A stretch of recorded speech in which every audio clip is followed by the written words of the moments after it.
Hello everyone, welcome to this amazing platform of our channel Panacea for Competitive Examinations and I am Piyush। तो I hope कि आप सारे healthy और अच्छे से अपनी पढ़ाई कर रहे हो एंड आपको जैसा कि पता है हमारा ये जो कोर्स चल रहा है 1300 प्लस कॉमन एरर्स का, जिन्हें हम कर रहे होंगे by parsing and by logical explanation of all the rules. ठीक है ना। तो हम जितने भी यहाँ पर एरर्स पढ़ेंगे और जितने मैं आपको पढ़ा चुका हूँ, यहाँ पर हमारे डे 21 तक की क्लासेस हो चुकी हैं। ठीक है ना। आपका आज का जो है वो डे 22 है। तो इससे पहले अगर आपने 21 तक की क्लासेस नहीं देखी हैं तो वो जाके देख लेना अच्छे से। आपको पता ही है मैं कैसे पढ़ाता हूँ, सारी चीज़ों को कहीं ना कहीं लिंक किया गया है और वो इस तरीके से है, आपकी जो भी एरर्स हैं वो अरेंज भी इस तरीके से की गई हैं कि आपको मैं एक एक करके क्या करूँगा कि पूरी की पूरी ग्रामर सेक्शन से आपको रूबरू करवा दूँ। ठीक है ना। तो हम इस तरीके से अपनी सारी चीज़ों को कर रहे होंगे। क्लियर है। पार्सिंग के थ्रू करेंगे हम सारे के सारे। इसमें क्या कर रहे होंगे, पार्ट्स ऑफ स्पीच को पहचानने की कोशिश करेंगे और कैसे क्या चीज़ें होती हैं वो आपको समझ में भी आने लगी होंगी अगर आप कॉन्टीन्यूसली लेक्चर्स को देख रहे हो। एंड आपको कैसी क्या हेल्प हो रही है मुझे बताना ज़रा एक बार कमेंट सेक्शन में, आपको इसमें हेल्प हो रही है नहीं हो रही है जैसा भी है। ठीक है ना। और अगर आपको कुछ भी डाउट उठता है तो वो भी आपको कमेंट सेक्शन में बता देना है। ठीक है ना। तो अब आ जाते हैं फटाफट से अपने आज के क्वेश्चंस पर। अब ये जो भी आपके क्वेश्चंस हैं वो सारे के सारे कौन से, भाई एसएससी में आपके जितने भी आज तक एरर्स आई हुई हैं, चाहे वो आपकी टीयर 1 में आई हो, टीयर 2 में आई हो, सीजीएल हो, चाहे आपका सीपीओ का टीयर 1 हो, सीपीओ का टीयर 2 हो, कोई भी एग्जामिनेशन हो एसएससी का, उसकी सारी की सारी हमने यहाँ पर एरर्स उठा ली। क्योंकि एसएससी के जो क्वेश्चंस है ना उनमें एरर्स का लेवल काफ़ी अच्छा है। अगर हम बात करते हैं ग्रामर सेक्शन के ऊपर, ठीक है ना। तो ग्रामर सेक्शन में एरर्स का जो एसएससी में पूछी गई जितने भी एरर्स, उनमें बेसिकली सारी की सारी जो ग्रामर सेक्शन है वो कवर हो जाता है। ठीक है ना। तो आपके लिए ये जो भी मैं एरर्स करा रहा हूँ, ये पूरा कोर्स जो यूज़फुल है आपके लिए एसएससी, चाहे आपका सीजीएल प्री एंड मेंस का एग्जामिनेशन हो जाए, CHSL CPO pre and mains, SSC stenographer, चाहे फिर आपका सीडीएस का एग्जामिनेशन हो जाए, एफकैट का एग्जामिनेशन हो जाए, चाहे आपके स्टेट एग्जामिनेशन हो जाए, आईबीपीएस का हो जाए। ठीक है ना। और बेसिकली जो आपका आरआरबी का होता है वो एग्जामिनेशन भी हो जाए, चाहे आपका ये जो ग्रामीण बैंक का होता है ना, तो ये सारी की सारी चीज़ों में आपके लिए हेल्पफुल रहेगा। और इससे जो सबसे बड़ी बात है, मैं आपको यहाँ पर सिखा रहा हूँ कि इंग्लिश एक लैंग्वेज है। मैं उसमें आपको पूरा का पूरा एक्सप्लेन करने की कोशिश कर रहा हूँ कि इस लैंग्वेज को हम कैसे समझें। यहाँ पर मैं आपको रूल्स बिल्कुल भी नहीं रटवाऊँगा और यहाँ पर मैं आपसे ये भी नहीं कहूँगा कि ये रूल्स आपका एक्सेप्शन है। ये सारी की सारी चीज़ें हैं, जो उसके पीछे लॉजिक होगा, हम क्यों उस चीज़ का यूज़ कर रहे होते हैं, वही मैं आपको यहाँ पर बताऊँगा। ठीक है। क्लियर है। इसके अलावा आपका जो वोकैब है उसका स्पेशल कोर्स ऑलरेडी रन कर रहे हैं, आप जाके उसे देख ही सकते हो। ठीक है ना। और बाकी बहुत सारे कोर्सेज हैं, आप जाके एक बार प्लेलिस्ट में देख लेना। ठीक है ना। जाके आप प्लेलिस्ट में देख लेना चैनल की, वहाँ पे आपको सारे के सारे कोर्सेज जो हैं वो मिल जाएंगे। क्लियर है। और ये रहा आपका डे नंबर 22 आज का। ये रहा आपके सामने पहला क्वेश्चन। अब मुझे ज़रा बताओ आपको ना क्या करना है ना, कि साथ साथ अब मैंने आपको इतना सारा पढ़ा दिया है, अभी तक मैं आपको 316 क्वेश्चन करा चुका हूँ, यानी 316। इसका मतलब मैंने आपको बहुत सारी चीज़ें सिखा दी हैं। और अब आपको करना क्या है ना, जैसी एरर सामने आती है आपको खुद से सोचना है कि यहाँ पर क्या एरर क्वेश्चन सामने आया, आपको सोचना है क्या एरर यहाँ पर बन सकती है। क्लियर है। अब देखो जैसे अपना यहाँ पर क्वेश्चन नंबर 317 है, इसमें क्या बोला गया है, thanks to medical research our lives have become healthier and long. ठीक है। अब यहाँ पर क्या बोलने की कोशिश की जा रही है कि जो मेडिकल रिसर्च है ना उसको हम थैंक्स करना चाहते हैं, क्योंकि इसकी वजह से क्या हुआ है ना, हमारी जो लाइव्स हैं वो और पहले से ज़्यादा हेल्दियर हो गई हैं और क्या हो गई हैं, लॉन्ग हो गई हैं। अब मैंने यहाँ पर एक बात देखी, मैंने आपको एक बात समझाई हुई है हमेशा कि जो एंड होता है ना, एंड आपका किसका काम करता है, तराजू का काम करता है। ये आपका एक बैलेंस का काम करता है, यानी कि आपकी जो चीज़ यहाँ पर होगी वही चीज़ यहाँ पर होगी। ठीक है ना। इसका मतलब आपका, अगर ये मैंने कंपैरेटिव डिग्री का यूज़ किया है तो यहाँ पर भी आपकी क्या आनी चाहिए, कंपैरेटिव डिग्री आनी चाहिए। अब आप ये भी बोल सकते हो कि सर ये तो ठीक है, आपने बोला कंपैरेटिव डिग्री यहाँ पे तो यहाँ पे भी आ जाएगी, लेकिन ये भी तो मैं कर सकता हूँ, यहाँ पर अगर आपकी पॉजिटिव डिग्री आई हुई है, लॉन्ग आया हुआ है, तो यहाँ पर आप हेल्दी कर दो, क्या दिक्कत है। तो बस यही मैं आपको यहाँ पर डिस्कस कराऊंगा कि यहाँ पे आपका क्या दिक्कत पड़ती है। बेसिकली क्या होता है ना, कई बार आपको बस ये बोल के छोड़ दिया जाता है कि जो आपका कंपैरेटिव डिग्री है उसके बाद यहाँ पर कंपैरेटिव डिग्री होनी चाहिए, इसलिए हम यहाँ पर आपका लॉन्ग की प्लेस पर क्या लगा देंगे, लॉन्गर लगा देंगे। लेकिन इसका जो एक्चुअल रीज़न है ना वो आपका ये है कि कभी भी आपकी दो कंपैरेटिव डिग्री कब यूज़ होती हैं, समझना। कभी भी हम डबल कंपैरेटिव्स का यूज़ कब करते हैं, बात की गहराई को समझने की थोड़ी कोशिश करना आप। जब हमें कॉज एंड इफ़ेक्ट बताना हो, कौन सी प्रोसेस बतानी हो, जब हमें कॉज एंड उसके इफ़ेक्ट की प्रोसेस बतानी होती है। ठीक है ना। क्या करना होता है, जब उसके कॉज और इफेक्ट यानी कि उसका क्या रीज़न है और उसका क्या इफेक्ट पड़ रहा है, ये जब भी हमें बताना होता है तब हमें डबल कंपैरेटिव्स का यूज़ करना पड़ता है, ठीक है ना। तो अब अगर मैं इस क्वेश्चन में देखता हूँ तो देखते हैं भाई क्या क्या चीज़ें हैं अपने पास। एक बार देखो, थैंक्स टू मेडिकल रिसर्च, यहाँ पर आपका टू तो क्या हो जाएगा भाई, टू तो आपका इन्फिनिट, ये आपका टू क्या हो जाएगा, प्रिपोजिशन हो जाएगा, ठीक है ना। इस प्रिपोजिशन को क्या चाहिए, अब अपना एक सब्जेक्ट चाहिए कि नहीं चाहिए, तो ये आपका रिसर्च क्या हो जाएगा, इसका सब्जेक्ट बन जाएगा, यानी कि बेसिकली ऑब्जेक्ट बन जाएगा किसका, प्रपोजिशन का। तो ये क्या बन जाएगा भाई, पीओ बन जाएगा। क्लियर है, बात समझ में आ रही है। और ये मेडिकल क्या होगा, मेडिकल रिसर्च को क्वालिफाई कर रहा है, तो आप इसे बोल सकते हो क्या, ये एडजेक्टिव की तरह काम कर रहा है, कोई दिक्कत नहीं है यहाँ तक। अब मैं आऊँगा इस पे, थैंक्स पे भी आऊँगा, ठीक है ना। ये मत सोचना थैंक्स सर आपने अकेले छोड़ दिया। देखो अब क्या है आगे अपना आवर लाइव्स। अब आवर लाइव्स क्या है ना कि आवर लाइव्स के जो लाइव्स हैं यहाँ पर हमारा सब्जेक्ट बन जाएगा। लाइव्स क्या बन जाएगा, ये सब्जेक्ट बन जाएगा। आवर क्या बन जाएगा, इसका पॉजेसिव एडजेक्टिव बन जाएगा, ठीक है ना। किसकी लाइफ, तो हमारी लाइफ, तो ये पॉजेसिव एडजेक्टिव हो जाएगा, ठीक है ना। इसके बाद में हैव क्या हो जाएगा, हैव हमारी यहाँ पर वर्ब हो जाएगी, और बिकम क्या हो जाएगा भाई, मेन वर्ब हो जाएगी। क्लियर है, हैव क्या होगी आपकी हेल्पिंग वर्ब हो जाएगी, ये मेन वर्ब हो जाएगी। इसके बाद में अब ये क्या है, बेसिकली आप बात को समझने की कोशिश करना। आपकी मेडिकल रिसर्च की वजह से क्या हुआ है, आपकी लाइफ क्या है, हेल्दी हो गई है। अब हेल्दी होने की वजह से इसका जो अफेक्ट हो रहा है ना कि आप हेल्दी हो, उसकी वजह से आपकी जो ज़िंदगी है ना, आपकी जो लाइफ है वो अब बड़ी हो गई है। बात को समझ पा रहे हैं, ये क्या है आपका कॉज है। कॉज अगर आपका हेल्दी होना है तो उसका इफेक्ट क्या देखने को मिल रहा है कि हमारी लाइफ सब बड़ी हो गई है, पहले से लॉन्ग हो गई है, ठीक है ना। तो यहाँ पर मैं क्या करूँगा, लॉन्ग की प्लेस पर क्या लगाना चाहिए, मुझे यहाँ पर डबल कंपैरेटिव का यूज़ करना है, तो मैं यहाँ पर लॉन्गर लगा दूंगा, ठीक है ना। अब बात समझ में आ गई ना, ये तो डाउट नहीं रहेगा कि सर एंड के बगल में बैलेंस तो करते हैं, लेकिन यहाँ पर अगर पॉजिटिव है तो मैं यहाँ पर क्यों नहीं लगा रहा हूँ पॉजिटिव, ठीक है ना। क्लियर हो गया, अच्छे से समझ में आ गई सारी चीज़ें। अब ये जो थैंक्स है ना, ये थैंक्स आपका बेसिकली हम जब भी यूज़ करते हैं तो इसका मतलब होता है आपका हम ग्रेटिट्यूड को शो कर रहे हैं, ठीक है ना। ये आपका बेसिकली ग्रेटिट्यूड का वर्ड है, कोई इसमें दिक्कत वाली बात नहीं आनी चाहिए, ठीक है। समझ में आ गया पूरा। अगले क्वेश्चन पर आता हूँ, इसको आप एक बार नोट डाउन कर लेना पॉज वगैरह करके। खैर, अब मैं अगले क्वेश्चन पर आता हूँ, क्वेश्चन नंबर 318 देखते हैं। अब क्वेश्चन नंबर 318 में क्या दे रखा है, the first task is provided sufficient arable land to the dispossessed farmers, ठीक है ना। तो अब देखो हमें क्या बोला गया है, जो पहला टास्क है जो हम प्रोवाइड किया गया है वो सफिशिएंट है, अरेबल जो लैंड है ना वो प्रोवाइड कर दिया जाए किसके लिए, जो डिसपजेस्ड फार्मर्स है, ठीक है। आप बात को समझने की कोशिश करना बड़े ही ध्यान से। द फर्स्ट टास्क यानी कि जो हमारा सबसे पहला टास्क है। अब मुझे आप एक बात बताओ, कभी भी अब मैंने अगर टास्क बोल दिया उसका आपको क्या समझ में आता है, मतलब कि आपके पास में एक टास्क होगा जिसमें या तो आपके पास में फ्यूचर के लिए टास्क रहा होगा, ठीक है ना। आपका कोई टास्क है तो वो या तो फ्यूचर के लिए रहेगा, या फिर वो आपका क्या रहेगा, प्रेजेंट में आपको कोई टास्क मिला होगा, या फिर वो आपका टास्क क्या हो सकता है, आपको कोई टास्क मिला और आपने वो कंप्लीट कर दिया, तो वो बात हमारी कहाँ पर जा सकती है, पास्ट में भी जा सकती है, ठीक है ना। इतनी सी बात आपको समझ में आती है क्या। या तो आपको प्रेजेंट में मिलेगा, है ना, प्रेजेंट में आपको कोई टास्क मिलेगा, आपको फिर वो कंप्लीट करना होगा, या तो फिर आपको फ्यूचर में। अब देखो टास्क मिलेगा लेकिन वो पूरा कब होगा, तो आने वाले टाइम में होगा, ठीक है ना। इतनी सी बात आप थोड़ी सी दिमाग में रख लो। अब मैं आगे बताता हूँ अरेबल लैंड। अच्छा, ये अरेबल लैंड क्या होता है पता है क्या सबको। अरेबल लैंड का मतलब होता है the land suitable to grow crops, ठीक है ना। क्या होता है, the land suitable to grow crops, ठीक है ना। मुझे लिखने की ज़्यादा ज़रूरत नहीं है, आप एक बार मैं बोल देता हूँ ना, उसको सुन लिया करो और लिख लिया करो, ठीक है ना, कोई दिक्कत नहीं है।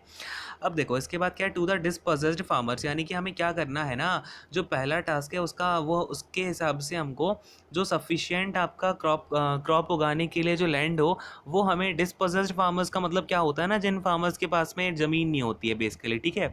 उनके पास में कोई लैंड ही नहीं होता उनका खुद का, जहाँ पर वो खेती बाड़ी कर सके, ठीक है, जहाँ पर वो फार्मिंग कर सके बेसिकली। तो ये होते हैं आपके डिस्पोजेस्ड फार्मर्स। अब बात को समझना, अब मेरा जो टास्क है वो मुझे प्रोवाइड किया गया है। मुझे एक बात बताओ, मैंने आपको टाइमलाइन सिखाई है ना, ये आपका प्रेजेंट होता है, मैंने देखा ये टेंस आपका प्रेजेंट परफेक्ट में है, यानी कि मुझे एक बात बताओ, आपको क्या पीछे टास्क मिलता है कोई, अगर उसने पीछे के आपके टास्क की बात कही होती तो वो टास्क आपका कंप्लीट हो जाना चाहिए था। लेकिन सेंटेंस मुझे पता चल रहा है कि आपका जो टास्क है ना वो आपको अभी अभी मिला है और उसको अभी आपको पूरा करना बाकी है, नहीं तो आप उसमें ऐसे नहीं आपका प्रोवाइडेड का यूज़ ही नहीं होता, वहाँ पे प्रोवाइड वर्ड का यूज़ नहीं होता बेसिकली, ठीक है ना। तो मुझे यहाँ पर क्या करना पड़ेगा कि यहाँ से मैं प्रोवाइडेड को हटा देता हूँ। अब यहाँ पर ये दो तरीके से आपकी जो एरर है वो करेक्ट की जा सकती है। यहाँ पर मैं क्या कर दूँ, एक बार कलर चेंज करता हूँ, देखो ये क्या कर दूँ मैं, यहाँ पर आपका प्रोवाइडेड हटा के या तो बोल दूँ यहाँ पर the first task provide is providing, ठीक है ना। क्या बोल दूँ मैं यहाँ पर, प्रोवाइडिंग कर दूँ, तो इसका मतलब क्या हो जाएगा, जो पहला टास्क है ना वो है सबको प्रोवाइड करना। बेसिकली जो प्रोवाइडिंग का यूज़ है वो कॉन्टीन्यूस में आएगा, और कॉन्टीन्यूस का मतलब क्या होता है, आपको भी टास्क कर रहे हो, ठीक है ना, वो टास्क करना आपने शुरू कर दिया है। बेसिकली बात समझ में आ रही है? या फिर मैं यहाँ पर क्या करूँ, द फर्स्ट टास्क, यहाँ पर मैंने प्रोवाइडेड काट दिया, इसकी जगह मैं क्या लिख दूँ, इज़ टू प्रोवाइड, ठीक है ना। यहाँ पर मैं क्या कर लूँ, एक आपका इन्फिनेटिव का यूज़ कर दूँ, ठीक है ना। ये आपका क्या हो गया, टू प्लस का वी वन क्या होती है, आपकी इन्फिनेटिव होती है। तो मैं क्या करूँगा, यहाँ पर आपके एक इन्फिनेटिव का यूज़ कर लूँगा। बात समझ पा रहे हैं क्या, क्लियर हुई अब आपको बातें? तो यहाँ पर मेरा क्या हो जाएगा, टास्क हो जाएगा आपका, सबसे पहले ये सब्जेक्ट बन जाएगा। दूसरा कर लेता हूँ एक बार, सो दैट आपको कन्फ्यूज़न ना हो। ये क्या हो जाएगा, सब्जेक्ट हो जाएगा। फर्स्ट क्या हो जाएगा इसको आपका, ये देखो फर्स्ट सेकंड थर्ड फोर्थ क्या होते हैं, ये ऑर्डर बताते हैं ना, तो हम इनको क्या बोलते हैं, ऑर्डिनल एडजेक्टिव बोलते हैं, ठीक है ना। क्या बोलते हैं, ऑर्डिनल एडजेक्टिव। ये हो जाएगा आपका ऑर्डिनल एडजेक्टिव। क्लियर है, बात समझ में आ गई? इसके बाद में तो आपको है ही सही आर्टिकल, और सफिशिएंट क्या हो जाएगा यहाँ पर आपका, बोलो फटाफट से। अब ये जरा आपको कुछ चीज़ें हैं जो मुझे बतानी होंगी, ठीक है ना। जहाँ पर आप बैठे हो वहीं से बताओ, कोई फ़र्क नहीं पड़ता। ये मत सोचना मैं आपसे आपके सामने नहीं हूँ, ठीक है। बिल्कुल आपको सारे आंसर देने हैं। अब ये क्या हो जाएगा, इस आपकी यहाँ पर हेल्पिंग वर्ब आ जाएगी, और ये आपका टू प्रोवाइड यहाँ पर क्या हो जाएगा, बताओ मुझे। यहाँ पे आपका ये जो इन्फिनेटिव है, या फिर या तो मैं यहाँ पर क्या करूँगा, प्रोवाइडिंग का यूज़ करूँगा, ये आपकी मेन वर्ब बन जाएगी। क्लियर है? इसके बाद में अगर मैं टू प्रोवाइड का यूज़ कर लेता हूँ, तो ये टू प्रोवाइड क्या बनेगा, कौन सा ऑब्जेक्ट बनेगा। अगर ऑब्जेक्ट बनेगा तो डायरेक्ट ऑब्जेक्ट बनेगा, इनडायरेक्ट ऑब्जेक्ट बनेगा। ये सारी बातें आपको मुझे कमेंट सेक्शन में बतानी है, मैं आपको बहुत अच्छे से सिखा चुका हूँ, ठीक है ना। क्लियर है? अब इसके आगे क्या है अपना, सफिशिएंट, अरेबल एंड लैंड। तो ये लैंड अगर मैं यहाँ पर प्रोवाइडिंग का यूज़ कर रहा हूँ, तो ये अपना बन जाएगा यहाँ पर ऑब्जेक्ट। और अगर मैं यहाँ पर टू प्रोवाइड का यूज़ करूँगा, तो यहाँ पर कौन सा बनेगा, आपका इनडायरेक्ट ऑब्जेक्ट बनेगा, ठीक है ना। और ये क्या हो जाएगा, इसमें अरेबल क्या करेगा, लैंड को आपका क्लासीफाई कर रहा है, क्वालिफाई कर रहा है, ये इसका एडजेक्टिव हो जाएगा। और सफिशिएंट क्या होगा, अगेन ये भी आपके लैंड के बारे में ही बता रहा है, तो ये भी आपका क्या बन जाएगा, एडजेक्टिव बन जाएगा सफिशिएंट। इसके बाद में देख लेते हैं, ये मैं जरा हटाता हूँ, थोड़ा सा ज़्यादा स्पेस हो गया है, देखें ज़्यादा स्पेस आपका कवर हो गया था। तो ये टू क्या हो जाएगा, यहाँ पर प्रपोजिशन हो जाएगी। प्रपोजिशन को क्या चाहिए, अपना एक ऑब्जेक्ट चाहिए है, तो फार्मर्स क्या हो जाएगा, यहाँ पर ऑब्जेक्ट ऑफ प्रपोजिशन हो जाएगा, यानी ये क्या हो जाएगा, आपका पीओ हो जाएगा। और फार्मर्स को ये क्या कर रहा है, डिस्पोजेस्ड क्या कर रहा है, फार्मर्स के बारे में बता रहा है, क्वालिफाई कर रहा है, तो ये क्या हो जाएगा, इसका एडजेक्टिव हो जाएगा। क्लियर है, सारी बातें समझ में आ गई। अब आपको एरर कहाँ पर निकली अपनी, जो आपका फर्स्ट वाला ऑप्शन है, इसमें आपकी एरर निकल के आई है। क्लियर हो गया, चलो अगले क्वेश्चन पर आता हूँ। अब मैं आपको ये बात बता दूँ, अब कुछ बच्चे बोलते हैं ना कि सर आप इतना ज़्यादा एक्सप्लेन क्यों कर देते हो कि जब एरर तो अपनी यहीं पे निकल के आ गई। तो मेरा जो मेन मोटो है वो क्या है कि मैं आपको सारी की सारी चीज़ें यहाँ पर सिखा दूँ, ठीक है ना। ये मोटो नहीं है कि मैं आपको आके बता दूँ ये फर्स्ट वाले ऑप्शन में एरर है, सेकंड वाले ऑप्शन में एरर है, ये तो आप जाके किसी भी बुक से भी देख सकते हो, ठीक है ना। ये तो मैं आपको चाहता तो पीडीएफ भी प्रोवाइड कर सकता हूँ ना, कि ये लो पीडीएफ, ये ऐप्स में सारे के सारे ये एरर्स हैं, इनके ही आपके आंसर है, देख लो फटाफट से, ठीक है ना। तो हमारा जो मेन मोटो है, यहाँ पर हम सीख रहे हैं चीज़ों को, क्या आपकी इंग्लिश लैंग्वेज है उसमें क्या क्या चीज़ें बन रही होती हैं, क्या उसके पीछे लॉजिक्स हैं, वो सब हम देख रहे हैं, ठीक है। खैर फटाफट से आता हूँ, जरा जल्दी जल्दी करेंगे। 19th वाला क्वेश्चन देखते हैं, paper should be recycle if possible. अब देखो कभी भी आपको पता है, ये जो आपका शुड और वुड होता है, क्या होते हैं, आपके मॉडल्स होते हैं, ठीक है ना। क्या होते हैं, ये मॉडल्स होते हैं। और अगर आपका मॉडल्स के साथ में बी वर्ब आई हुई है, तो क्या है, ये आपका ऑफ कोर्स ये अपना पैसिव वॉइस में बना होगा, ठीक है ना। जब हम पैसिव वॉइस बनाते हैं ना, तभी आपका मॉडल्स के साथ में बी का यूज़ होता है। क्लियर है? तो इसका मतलब आपका अगर ये पैसिव में है, तो यहाँ पर आपकी कौन सी फॉर्म होनी चाहिए, वर्ब की थर्ड फॉर्म होनी चाहिए कि नहीं होनी चाहिए। तो ये क्या हो जाएगा, अपना रिसाइकल्ड हो जाएगा। क्लियर है, क्या हो जाएगा, paper should be recycled if possible. या फिर आप इसको ऐसे ही बोल सकते हैं, if possible paper should be recycled. कोई दिक्कत नहीं है, अपनी एरर किस में हो जाएगी, सेकंड वाले ऑप्शन में हो जाएगी। पार्सिंग करके दिखाऊं क्या, बोलो, इतना सा तो कर लोगे आप लोग। क्लियर है ना। चलो अगले क्वेश्चन पर आता हूँ, इसकी पार्सिंग आप लोग होमवर्क में कर लोगे, ठीक है। आई बात समझ में, ईजी सा है, बहुत ईजी है। चलो आपका क्वेश्चन नंबर 320 ये रहा, no sooner did he see the traffic policeman he wore seat belt. यानी कि उसने जैसे ही नो सूनर, अब देखो मैंने आपको सिखाया हुआ है ना कि ये आपका नो सूनर हो गया, और फिर आपके कुछ नेगेटिव वर्ड्स होते हैं, हार्डली, बेयरली, रेयरली, ठीक है ना। मैं ये लिख नहीं रहा हूँ, आपको पता है ना, एक बार बस डिनोट करके दिखा देता हूँ, हार्डली, बेयरली, रेयरली, और लेट्स से आपका स्कार्सली, ठीक है ना। तो ये सारे जो वर्ड्स होते हैं ना, ये आपके नेगेटिव वर्ड्स होते हैं। मैंने आपको एक चीज़ सिखाई थी, आपके कभी भी ये कंजंक्शन यूज़ होते हैं, तो आपका नो सूनर के साथ क्या यूज़ होता है, और इन सारे वर्ड्स के साथ में क्या यूज़ होता है। तो कभी भी याद रखना, आपका अगर नो सूनर आया हुआ है, तो नो सूनर के साथ आपका हमेशा देन का यूज़ होता है, और ये जो जितने भी सारे के सारे ये नेगेटिव वर्ड्स हैं, इनके साथ में आपका वैन का यूज़ होता है। क्लियर है इतनी सी बात, ये बात मैं आपको बहुत बार बता चुका हूँ। तो ये क्या हो जाएगा, नो सूनर डिड ही सी, यानी कि नो सूनर आपको पता है ये इन्वर्जन होता है, जो भी आपके नेगेटिव वर्ड्स होते हैं जितने जितने भी नेगेटिव वर्ड्स हैं ना, इनके साथ में इन्वर्जन होता है। इन्वर्जन का मतलब क्या होता है, आपकी हेल्पिंग वर्ब पहले आती है, तो ये डिड पहले आ गया, कोई दिक्कत नहीं है। ही हो गया, ये आपकी V1 हो गई, डिड के साथ में V1 आती है, कोई दिक्कत नहीं है, तो बिल्कुल करेक्ट है। इसके बाद में द ट्रैफिक पुलिसमैन आ जाएगा। इसने इसको देखा, तो ट्रैफिक पुलिसमैन यहाँ पर आपका क्या बनेगा, ऑब्जेक्ट बनेगा। क्लियर है, ये आपका ऑब्जेक्ट होगा, ट्रैफिक क्या करेगा, इसको क्वालिफाई करने वाला एडजेक्टिव हो जाएगा। फिर अगला है अपना ही यहाँ पर सब्जेक्ट नंबर 2 हो जाएगा। वोर क्या होगा, अच्छा अब ये जो ही है ये अपना सब्जेक्ट नंबर 2 हो गया, लेकिन इसे जोड़ने वाला कंजंक्शन कहाँ है भाई, नहीं है, तो हम यहाँ पर कंजंक्शन लगा देंगे, कोई दिक्कत नहीं। कौन सा कंजंक्शन लगाएंगे बोलो, यहाँ पर हम लगा देंगे देन। ठीक है ना, क्लियर है, बात समझ में आ गई ना। चलो अगले क्वेश्चन पर आएंगे। अच्छा अब हाँ, यहाँ पर आप मुझे एक बात बताओ, यहाँ पर एरर अब मैं कहाँ मार्क करूँगा, सेकंड वाले ऑप्शन में एरर मार्क करूँगा कि थर्ड वाले ऑप्शन में एरर मार्क करूँगा। बढ़िया है ये आपका सेंटेंस। यहाँ पर कुछ बच्चे तो यहीं पे गलती करके आ जाते हैं। देखो कभी भी आपकी ऐसी सिचुएशन फंस जाए ना कि आपके बीच में एरर आ रही हो, तो हम जब भी ऑप्शन में एरर मार्क करेंगे तो वो इसके बाद वाला होगा, यानी कि हम थर्ड वाले ऑप्शन में यहाँ पर एरर मार्क करेंगे। क्यों करेंगे, क्योंकि यहाँ तक तो सारी बातें सही है ना पुलिसमैन तक, फिर आपकी खराबी कहाँ पर आ गई है, ही के साथ में आ गई है। यानी मेरा जो मैंने देखा कंजंक्शन यहाँ पर यूज़ नहीं हुआ है, तो आपका वो चीज़ें किसके अंडर आ जाती हैं, थर्ड वाले ऑप्शन के अंडर आ जाती हैं। क्लियर हो गया, समझ में आ गया ना। अगले क्वेश्चन पर आते हैं, क्वेश्चन नंबर 321 देखेंगे। ठीक है ना, ये देखो ये रहा आपका 321, क्या लिखा हुआ है, the policeman and the staff are waiting for the chief guest. यानी कि अब बात को समझना, जो प्रिंसिपल है उसके बाद में जो उनका स्टाफ है ना, एक प्रिंसिपल होता है, ये आपका हेड हो गया, और इसके बाद में जो भी आपके स्टाफ में क्या आ जाएंगे, टीचर्स आ जाएंगे, या फिर जो भी आपके काम करने वाले लोग हो गए, वो सारे के सारे यहाँ पर आ जाएंगे, असिस्टेंट वगैरह हो गए। ठीक है ना, वो लोग क्या कर रहे हैं, वेट कर रहे हैं चीफ गेस्ट का।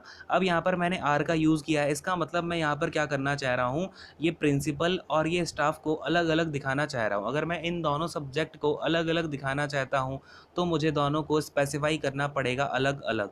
अगर अलग अलग स्पेसिफाई करना है, मतलब यहाँ पर मुझे क्या करना पड़ेगा, द स्टाफ बोलना पड़ेगा। ये द प्रिंसिपल अलग और ये द स्टाफ अलग। ठीक है ना, दोनों को मैंने स्पेसिफाई किया, और क्योंकि यहाँ पर दो मैंने सब्जेक्ट देख लिए हैं, दोनों अलग अलग स्पेसिफाइड हैं, तो मैंने यहाँ पर अपनी क्या कर दी है, प्लूरल हेल्पिंग वर्ब लगा दी है, कोई दिक्कत नहीं हुई मुझे। और ये रही आपकी वेटिंग, क्या हो जाएगी, वेटिंग आपकी मेन वर्ब हो जाएगी, फॉर क्या हो जाएगा, प्रपोजिशन हो जाएगा। अब इस प्रपोजिशन को अपना ऑब्जेक्ट चाहिए, तो यहाँ पर आपका चीफ गेस्ट जो है इसका ऑब्जेक्ट बन जाएगा। बेसिकली चीफ क्या करेगा, अब या तो आप इसे कंपाउंड नाउन मान लो, कंपाउंड नाउन मानोगे, नाउन मानोगे, तब भी आपका चीफ क्या करेगा, गेस्ट को एक तरीके से ये क्वालिफाई कर रहा होगा, और ये चीफ बन जाएगा आपका क्या, तो एडजेक्टिव बन जाएगा। क्लियर है कि क्या काम कर रहा है, चीफ आपका एडजेक्टिव का काम कर रहा है। बात समझ में आ गई है क्या, क्लियर है। चाहे आप इसे कंपाउंड नाउन मानते हो ना, तब भी उसमें जो पहले वाला नाउन होता है वो कहीं ना कहीं आपके सेकंड वाले नाउन को क्वालिफाई कर रहा होता है, और उसका जो फंक्शन है ना, वो एज अ एडजेक्टिव फंक्शन होता है उसका। बात समझ में आ पा रही है क्या मेरी, क्लियर है। चलो अब अगले क्वेश्चन पर आ जाते हैं। यहाँ पर हमारी एरर किस में हो जाएगी, फर्स्ट वाले ऑप्शन में जो है एरर हो जाएगी। समझ में आ गया ना। कोई भी डाउट होता है कमेंट सेक्शन में आपको ज़रूर पूछ लेना है, चाहे आप टेलीग्राम पे पूछ लो, चाहे कमेंट सेक्शन में पूछ लो, कहीं भी पूछो, लेकिन अपना जो डाउट है उसको दूर कर लेना। ठीक है, क्वेश्चन नंबर 322 पर आते हैं। ये रहा आपके सामने, he thinks himself as a great scholar. तो कभी अब देखो यहाँ पर क्या है, अब ही थिंक्स हिमसेल्फ। अब कभी भी आप सेंटेंस में क्या यूज़ करते हो ना, कि मैं खुद को ऐसा सोचता हूँ, या फिर वो अपने बारे में ऐसा सोचता है, या फिर वो ऐसा बनना चाहता है, तो हम यहाँ पर देखो क्या यूज़ करते हैं। यहाँ पर आपका ही क्या हो जाएगा, पहले सब्जेक्ट हो जाएगा, थिंग्स क्या हो जाएगा, ये आपकी मेन वर्ब हो जाएगी। ठीक है, और हिमसेल्फ क्या हो जाएगा, ये आपका बेसिकली क्या है, रिफ्लेक्सिव प्रोनाउन है। ठीक है ना, तो ये क्या बन जाएगा, आपका ऑब्जेक्ट बन जाएगा यहाँ पर। क्लियर है, बात समझ में आ गई। इसके बाद में अब वो अपने बारे में क्या सोचता है, वो अपने बारे में क्या बनना चाहता है, ही थिंक्स हिमसेल्फ, तो वहाँ पर हम कभी भी एज का यूज़ नहीं करते हैं। यहाँ पर हम किसका यूज़ करते हैं, वो बनना चाहता है, या फिर वो अपने आप को ऐसा सोचता है, तो क्या बनेगा यहाँ पर आपका to be. He thinks himself to be a great scholar, मतलब वो अभी है नहीं। ठीक है ना, मतलब एज का यूज़ हम कब करते हैं, जब हमें कुछ चीज़ थोड़ी क्लियर होती है, यानी कि ऐसा हो रहा होता है, लेकिन यहाँ पर आपको पता है कि वो स्कॉलर नहीं है, लेकिन वो अपने बारे में ऐसा सोचता है, तो he thinks himself to be a great scholar हो जाएगा। क्लियर है, बात समझ में आ रही है ना। चलो भाई, अब हम अगले क्वेश्चन पर आ जाते हैं। यहाँ पर आपकी एरर हो जाएगी थर्ड वाले ऑप्शन में। ठीक है ना, चलो अगले क्वेश्चन पर आते हैं 323। अब ये रहा आपके सामने, फटाफट से बता दो इसमें एरर क्या होगी। बहुत ही ज़्यादा इंपॉर्टेंट क्वेश्चन है, अनलेस का यूज़ आपका बहुत बार पूछा जाता है, और इसी के साथ में आपको इफ़ नॉट का भी यूज़ बताऊँगा। ठीक है ना, तो अब मुझे फटाफट से एक बार आप ज़रा पॉज करके खुद से ट्राई करो ये क्वेश्चन। ठीक है ना, चलो फटाफट